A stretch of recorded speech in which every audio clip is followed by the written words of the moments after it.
Well, actually, it leads to a question. I'm wondering if film after film you keep some kind of diary, prop, something as a memento. You know? No. Why not? I don't need it. Because really, I think you could write a fascinating book about your own adventures in the field, as it were. Has it occurred to you? No. And it won't occur to you, I assume, from what you're saying. No, I don't think so. If I do a modern-day film wherein they have gotten me an extraordinary costume, that is wardrobe. Like the Moor and Robin Hood? No. No. Like the costumes in Street Smart. Oh, a contemporary. A contemporary, yeah. Then, yes, I walk off with the costumes because, you know, they're first line. Yeah. Well, you mentioned Street Smart, and for a lot of people like me, that was the first time I saw you, blown away by a kind of fury on the screen.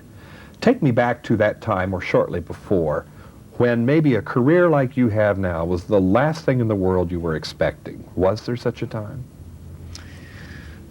No, not that I was expecting. I always, every day I expected, any day now. Ever confident, ever hopeful. Ever hopeful, ever confident. Yeah. At that time, I was working very steadily on stage. I was doing a lot of stuff, so I had a career. I was, you know, I suppose when I was 15 or 16, becoming an actor was the thing, and then I wanted to be a fighter pilot, and then I wanted to become an actor again. I can't remember ever wanting to become a star.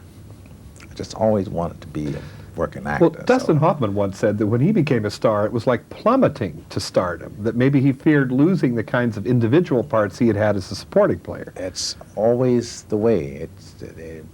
Believe it or not, there's great truth in that, because character actors have the best of them go through life and you can't quite remember their names, you know, and I don't really want to spoil it for J.T. Walsh, but I think he's a prime example of that, you know.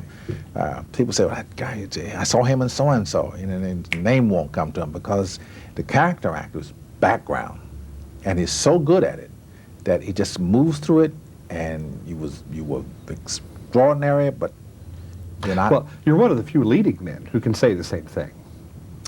I think that's true. Now, tell us about Hybl. Who is this guy? Oh, goodness. Hybl is this lost soul, this young, I say young because at a time when his life got taken away from him, he had to be very, very young, much like MOLL.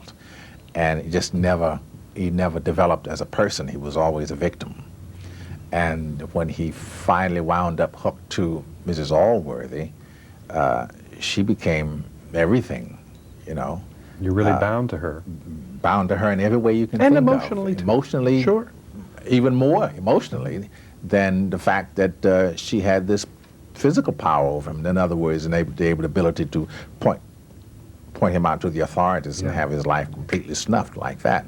Our time is flying. For those who are surprised to see a black man in early 18th century London, I understand you know something about, there were a lot of them. Yes, I mean, for those who are surprised, I'm sorry. You're just not up to your history here, right. You know. A lot of people were very surprised to find a Moor in 12th century England but who were they finding over there, and how did they get over there? And you know, doesn't anybody know about the Moors trek through Europe back in those days? So yeah, you know, there's no apologia here. This is fact. This is what was going on, and I think it's high time we started dealing with it. It's a whole wealth of information here that we can start a whole new round of movies on. Well, one thing that's not a surprise, where there is a fine screen performance, frequently there is Morgan Freeman behind it. I'm happy to shake Real pleasure to see you again. It's always fun. I'm John Tibbetts with Morgan Freeman. We're talking about MOLL Flanders here in New York for KCTV5.